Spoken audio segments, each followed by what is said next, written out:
Hello again YouTube, and welcome back to Know Your Ships with me, Chase, and today I am going to bring you a new episode about the New York class battleships, the USS Texas and the USS New York. Now, I got some amazing feedback from people who really liked what I did with the North Carolina class, so I'm hoping to bring you something similar but of a whole new ship class. By somebody's request, somebody really did want older ships, so here you go. I hope you enjoy. And to everybody else, yeah, hope you guys learned something new, and stay tuned because I will be putting up new episodes probably once or twice a week. So take care and enjoy this brand new episode.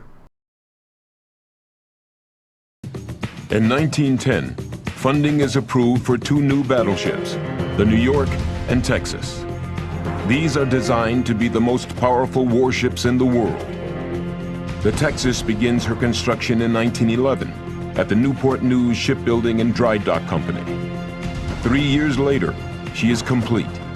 At 12:30 p.m. on March 12, 1914, the United States Navy officially commissions the battleship USS Texas into service.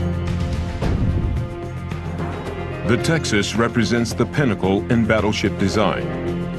She measures over 573 feet long and 95 feet wide. At her highest point, she rises 140 feet above the sea. Her displacement with a normal load is 27,000 tons. Running on coal, her top speed is 21 knots. The Texas also comes heavily armored, up to 12 inches along her most vulnerable areas near the waterline. The Texas' first commanding officer is Captain Albert W. Grant. His crew consists of 950 officers, enlisted men, and Marines.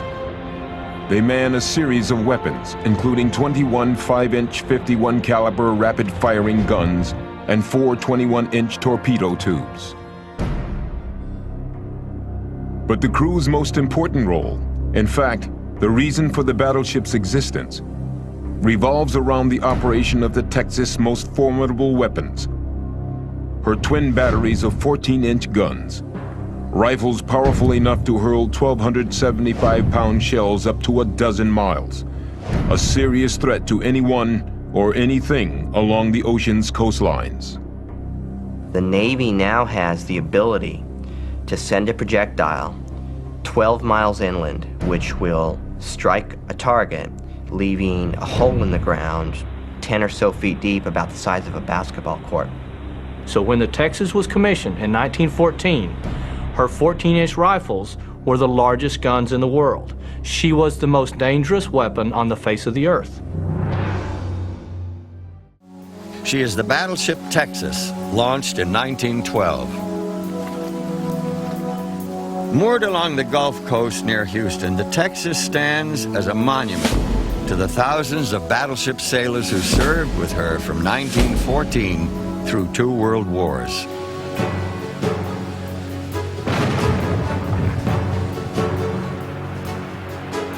The guns on the Texas were controlled by primitive computers.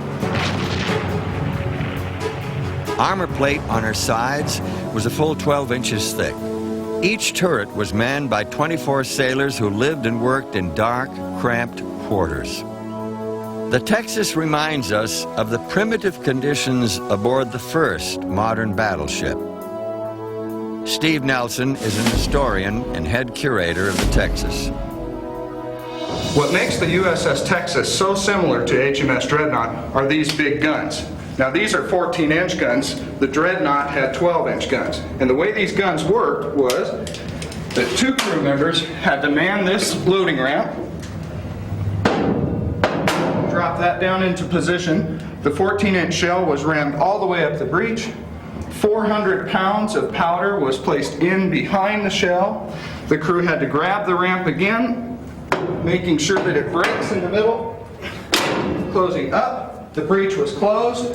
The crew had to jump into tight confined spaces like this, buckle themselves in, and communicate with their crew members through this voice tube. Ready to fire.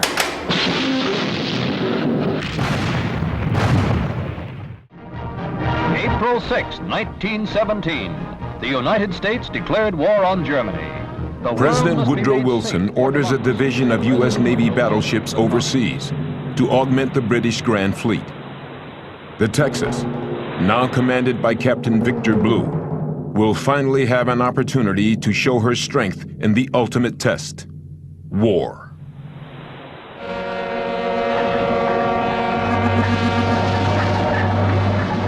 On February 16th, the Texas was sailing with a convoy when she notices one of the ships break out of line. The crew fires one shot towards a suspected submarine periscope 1,000 yards away. The suspected periscope disappears.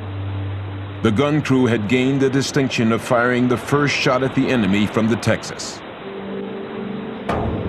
Again, on April 17th, the Texas weighed anchor and put to sea on another convoy, to Norway.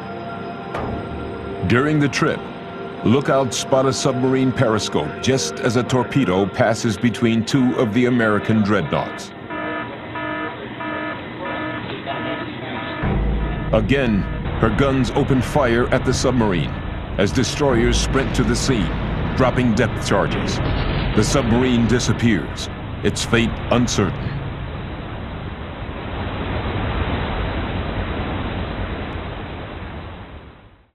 In World War I, she escorted convoy missions and served as part of the 6th Battle Squadron in the Orkney Islands and Scotland. From 1919 to 1924, the Texas served as part of the Pacific Fleet, and she was the first U.S. battleship to launch an aircraft. In the aftermath of World War I, a new naval arms race heats up as the U.S., Britain, France, Italy, and Japan continue to build massive, heavy weapons-oriented ships at an alarming pace. Battleships are very expensive, and many people felt that money could be better used elsewhere in the economy. And so President Harding called for a Washington Naval Conference, and the major naval powers responded and signed a treaty that stopped the building of battleships for 10 years. So the Texas and many of her sisters or near sisters from her time period, rather than being scrapped and modern ships being built in their stead, are modernized.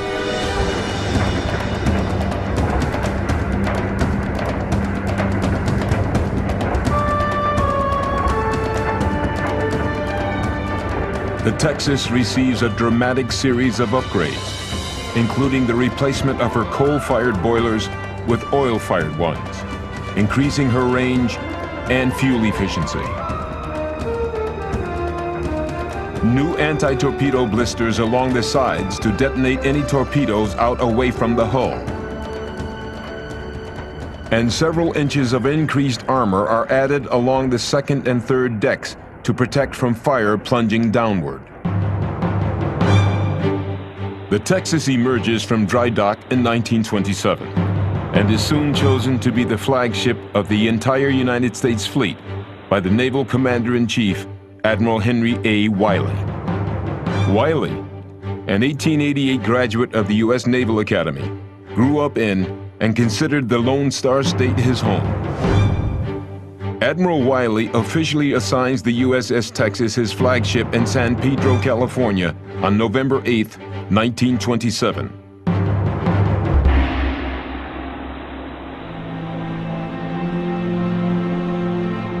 Over time, however, naval commanders begin looking at her as an aging battle wagon.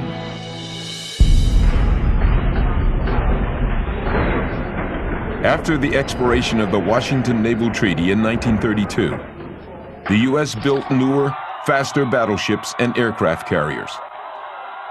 These became the supreme warships, and so, in 1937, the Texas is assigned to the Navy's training fleet.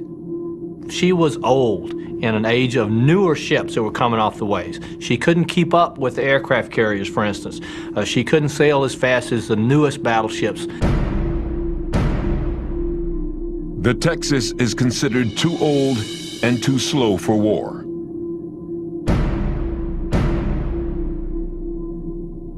And with the continued economic depression, too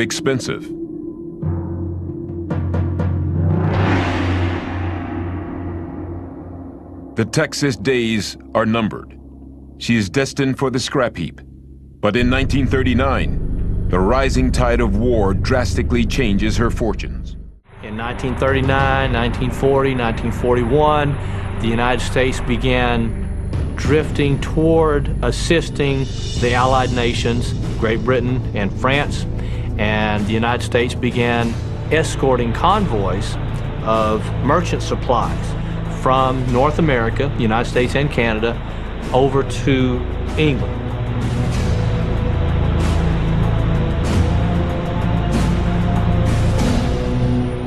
Her relative old age and her position on the Atlantic meant that she would do convoy duty early in the war. Very dangerous duty, though. On June 20th, 1941, 6 months before the attack on Pearl Harbor and America's entrance into the war, a German U-boat stalks the convoy, and more specifically, the USS Texas. For several hours, they silently watch the Americans, who are unaware of the danger lurking below. The Germans send a radio message to their commanders in Germany. They have the battleship USS Texas in their sights and request permission to fire. The USS Texas and other warships soon find themselves escorting convoys heading across the Atlantic.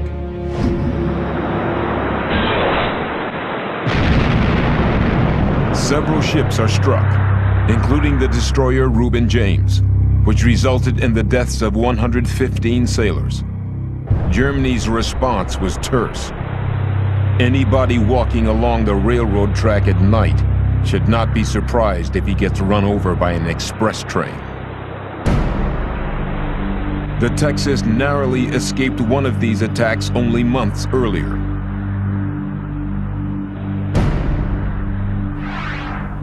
In June of 1941, she was actually stalked by a German U-boat, and the U-boat commander had a set-up shot on the Texas, but the U-boat command in Germany denied him the authority to fire on the Texas because Germany did not want to bring America into the war any sooner than was absolutely necessary. Whether or not the USS Texas, with her steel plating, might have survived an attack by the German submarine will never be known. But for the USS Texas, her good fortune would continue to keep her out of harm's way. The Texas would be anchored in Portland, Maine, when the attack at Pearl Harbor officially brings the United States into the war. The crew of the Texas will spend the next few months on alert and escorting convoys. Finally, in November 1942, the Texas, under the command of Captain Roy Pfaff, switches gears and joins an invasion fleet steaming towards North Africa. It will be her first true test in battle.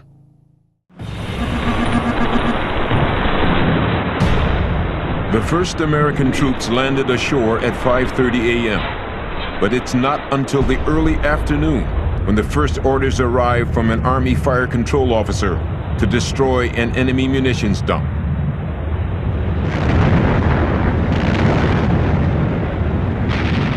She sends in 59 shells and demolishes her first target.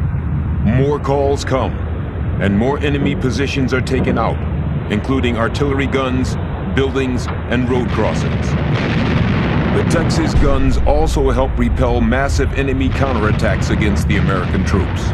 The operation off of North Africa is very interesting for the Texas.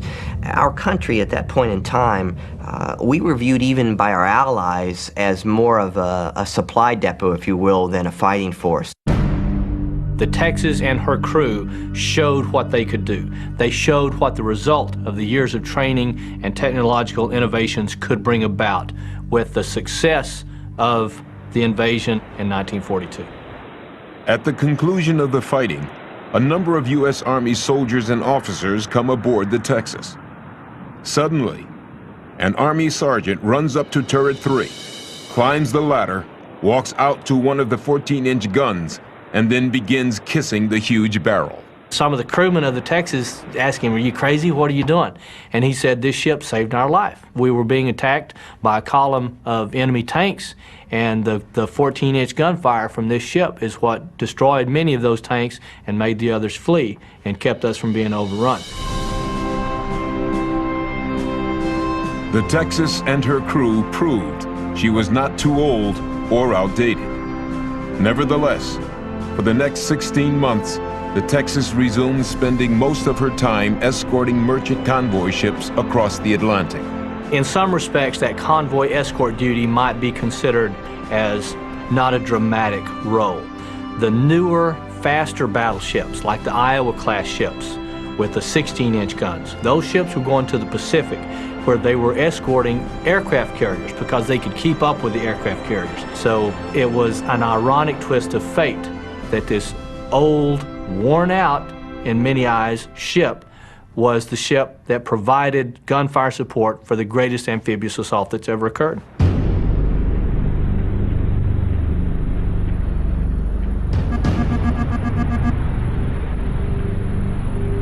At 8 a.m. on May 31st, 6 days before D-Day, Captain Baker orders the USS Texas sealed.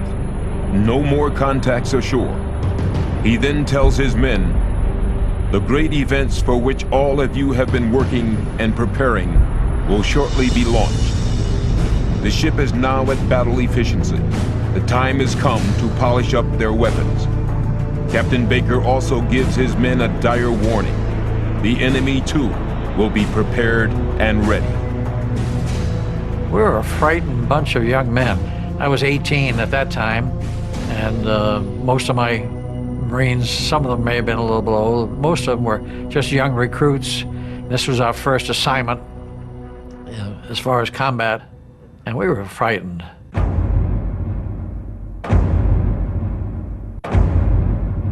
The aging Texas would provide naval gunfire support for Operation Neptune, the naval element of Operation Overlord, the Allied invasion of France.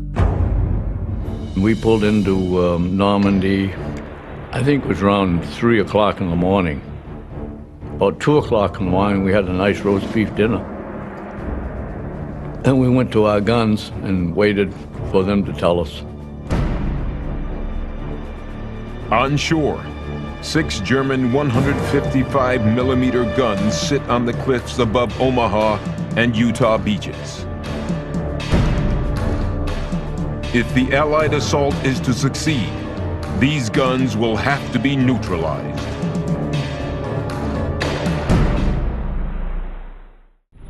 On D-Day, the USS Texas sits just under 7 miles off the French coast.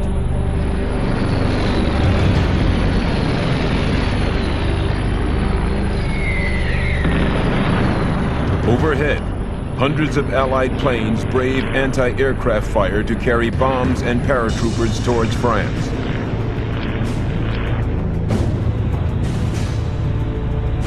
At 5:50 a.m., 40 minutes before the first Allied troops are scheduled to land, Captain Charles A. Baker turns to Buglemaster Second Class Will John Edelman. The captain asked me, he said, "Do you know the bugle call for commence firing?" I said, "Yes, sir." He said, "If I give you the nod, I want you to sound that call." I said, "Sir, the people won't know what it is." So he gave me the nod, and I sounded the call.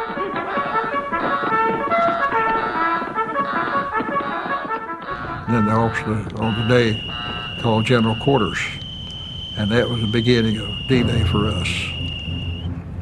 And it was an eerie feeling.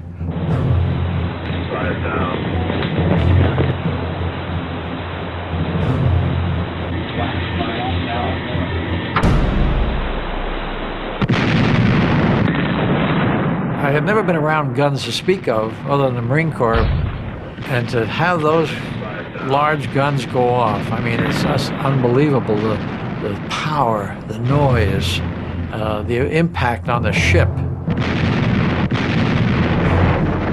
At precisely 6:24 a.m., Captain Baker orders a ceasefire. The crew now watches and waits as the first troops moved toward the shore. I saw just hundreds and hundreds of landing craft going in circles, getting ready to go in. And I didn't know it, but a brother of mine was on one of those. He was a colonel in the Army. And it was an eerie feeling. Another interesting role of Texas and the other capital ships at that time was they were the nearest available surgeons and doctors at that time. There were no helicopters around, there were no forward field hospitals yet, so men would be discharged from the landing craft, the wounded would be loaded into them, taken to the battleships like the USS Texas. Over the next several days, shore-based fire control units continually feed back enemy locations, and then watch the Texas guns dutifully put them out of commission. Pillboxes, machine gun nests, and artillery batteries are no match for her 1,275-pound high-cap shells. There was one instance on June the 9th, 1944, in which a number of German tanks were massing for an attack. The Germans realized pretty early on that the range of the 14-inch guns from the Texas was only 11 miles. And so these Germans were preparing their counterattack just beyond the 11-mile mark. And so Captain Baker, the captain of the ship, ordered the engineers to induce a list on the ship. So they flooded the anti-torpedo blisters on one side of the ship and made the ship list or tilt 3 degrees, which added 3 degrees to the elevation of the guns, which gave them the needed range to destroy the German tanks and wipe out the counterattack before it ever occurred.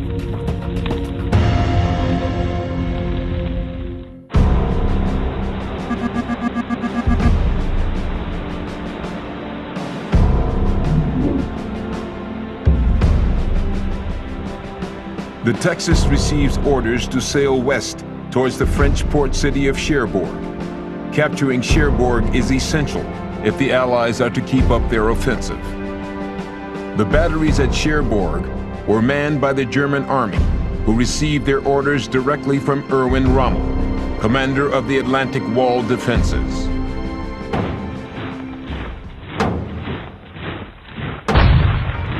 The U.S. Army troops knew that Cherbourg was being defended by lots of heavy German artillery.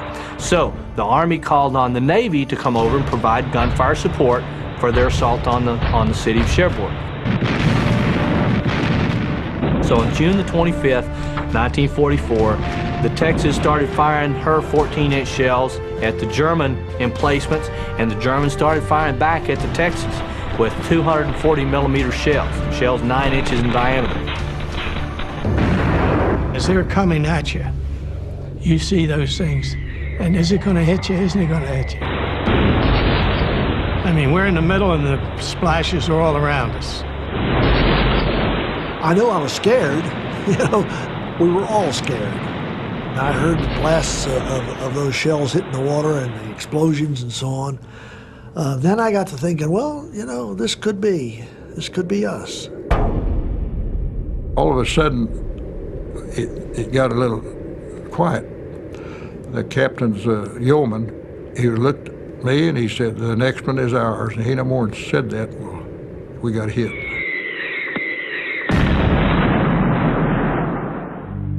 I went black. When I come to, my nose was blue with blood, and the smoke was still heavy, but the deck was real hot from the flash from the bomb. And then I heard someone start screaming, and it was the helmsman. And he didn't live very long.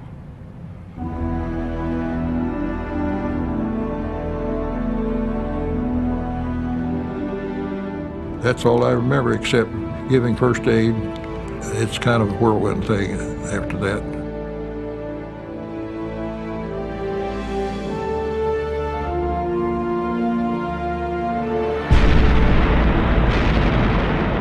As corpsmen carried the mortally wounded helmsman Chris Christensen down to sickbay, Captain Baker carries out the fight from a makeshift command post inside the armored conning tower. She was straddled over 60 times by large caliber German shell fire. It's amazing she wasn't hit sooner. Texas was an extremely lucky ship because the damage could have been far, far worse. An American destroyer was hit by those same batteries and lost over 20 men from one projectile. Following the day's shelling, the Texas sails back to England. The aging warship has tasted battle for the first time and suffered the loss of its first crew member. The Texas is repaired and outfitted for her next mission and her eventual destiny out in the Pacific. Her golden year would continue as she headed into the fiercest fighting of the war. The USS Texas heads to the Pacific. The Texas, along with an armada of Allied vessels, sits off the coast of Iwo Jima in the shadow of Mount Suribachi. To American war planners, the desolate volcanic island contains strategically important airfields.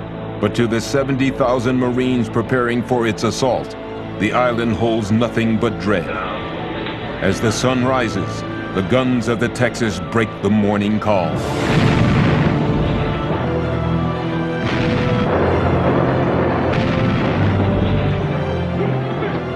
You could just hear the roar of all those guns going off, the impact on the ship, the movement of the ship. It's hard to describe to people how you feel when you're that young and you know those shells are killing people on that shore. I try not even to think of it even today, to be honest with you. Over the course of the next several days, the Texas continues raining steel down on the Japanese guns. Captain Baker moves his battleship in as close as 2,000 yards offshore in an attempt to take on the enemy's more vulnerable pillboxes and anti-aircraft weapons. We got so close to the island that we could see the Japs run from cave to cave. And man, when they did, there was a shell followed right in behind them. So we had gunnery people that knew what they were doing.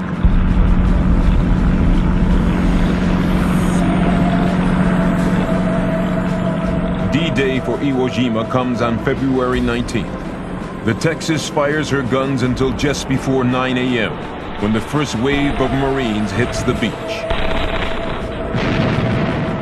As the assault turns bloody, the Texas begins laying down suppressive fire just ahead of the assaulting troops. Gun crews work as fast as they can, obliterating every visible Japanese pillbox and machine gun nest.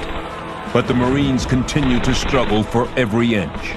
It was very difficult psychologically for the men aboard the Texas because they were so close. They could see the men ashore dying and being wounded. You see a certain amount of survivor's guilt, if you will, amongst them. It's a hard thing for them to talk about. 1 mile from the shore and 546 feet straight up sits Mount Suribachi, the ancient volcano that was said to protect the Japanese homeland. At her top, 120 millimeter and 155 millimeter Japanese guns rain down 300-pound shells onto Marines and landing craft making their way to shore. The Texas would join in with several other battleships in an attempt to knock them out. They fired a lot of shells. I don't know, 300 something. They just tore Mount Suribachi up. But Iwo Jima was hard to bomb because there was so much volcanic ash. It wasn't solid earth when you hit it, it just tears it up. It just blew up the sand. The battleship's guns cannot silence the Japanese guns. It's now up to the Marines on the ground to fight their way up the slopes and take the hill. While the fighting on Iwo Jima rages on for several more weeks, the Texas does not participate. On March 7th, she is ordered to the Caroline Islands for rest, repairs, and resupply. On March 25th, the Texas finds herself pounding enemy positions on another fortified island. This time, it's Okinawa. On April Fool's Day, the Texas is ordered to the southeastern side of the island and to commence shelling. On shore, the Japanese focus their attention there in anticipation of the impending Marine landing. But it's a trick. The Americans assault beaches elsewhere, taking advantage of the enemy's mistake.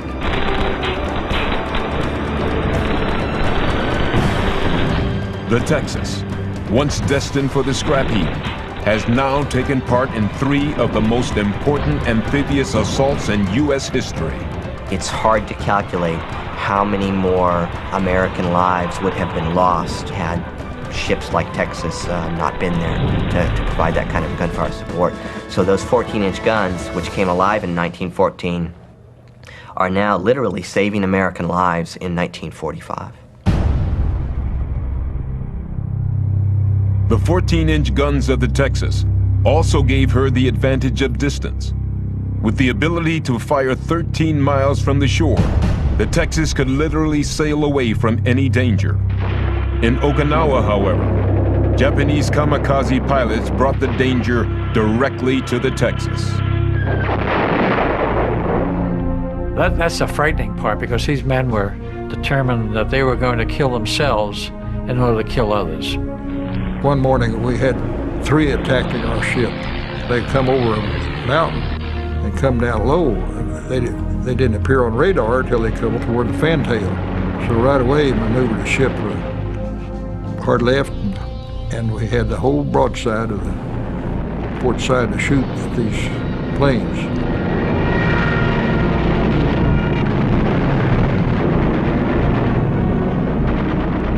These attacks were devastating the American fleet.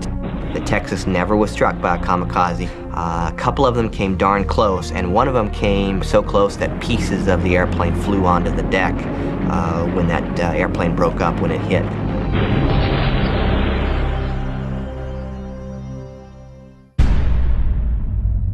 In August 1945, the Texas sails into Leyte Gulf, the Philippines, to prepare for the invasion of Japan. But on Friday evening, August 10th, as the men gather to watch a movie, Captain Baker interrupts. The lights came on and the captain said, "This is your captain, the war is over." Well, that was the end of the movie also. Of course, everybody hurrayed, and we went on the spotlights and everything. You could go up to the galley and get all the coffee and the bread and the cakes and the pies, and they were just giving everything out. All of us sat down immediately to check our status, and I for one, knew I had accumulated enough points that whenever I got back to the States, I was heading for discharge. So it was a pretty happy time in my life. The USS Texas, a 31-year-old battle wagon, a veteran of World War I, and twice destined for the scrap heap, has now survived a Second World War. You have a piece of technology where you can trace everything from the earliest day of flight through the beginning of the nuclear age, and everything that implies socially, politically, economically, and geographically. It is a phenomenal career to a phenomenal and heroic ship.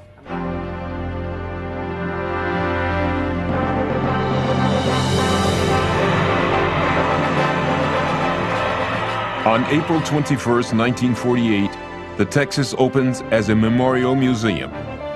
40-plus years later, in 1988, the Texas, now 76 years old and in need of restoration, goes back into the dry docks. In the summer of 1990, the USS Texas opens again as a floating museum. Today, she is the only U.S. ship remaining that actively served in both world wars. And that's all, folks, for this episode. Hope you enjoyed it. If you like what I'm doing, don't forget to like this video and subscribe to my channel. If you have other requests that you would like to make of other ships or warship classes or whichever that you would like me to make videos of, please post it in the comment section below, and I will try my best to make an episode for you. Other than that, have a great day and see you all on the high seas.